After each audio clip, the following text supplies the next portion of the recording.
masih muda, kaya raya, punya jabatan, punya posisi, punya kekuasaan, disegani oleh banyak orang.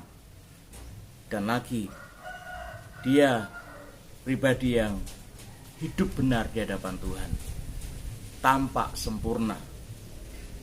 Akan tetapi, ada satu yang menjadi kekurangannya. Dia membiarkan orang-orang di sekitarnya hidup tidak benar. Dia adalah Raja Yotam.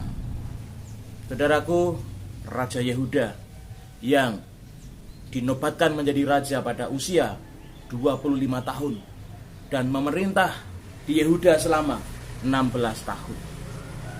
Dia sangat diberkati Tuhan karena dia taat kepada Tuhan.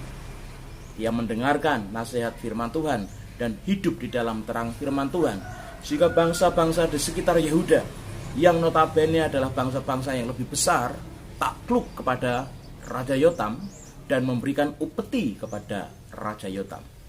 Namun satu saja kekurangan dari Yotam adalah dia tidak menggunakan otoritasnya untuk membawa rakyatnya yang notabene adalah jemaatnya Tuhan itu menjadi jemaat atau rakyat yang cinta, yang takut dan mengasihi Tuhan.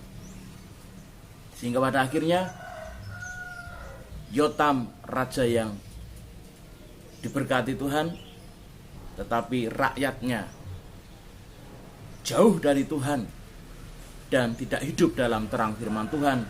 Mereka menyembah dewa-dewa Baal dan hidup menurut kedagingan mereka sendiri. Tentu hal ini menjadikan seorang raja atau pemimpin menjadi ngeresnu hatinya.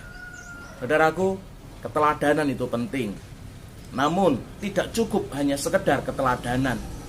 Ketika otoritas tidak digunakan dengan semestinya, maka keteladanan hanya berguna untuk dirinya sendiri.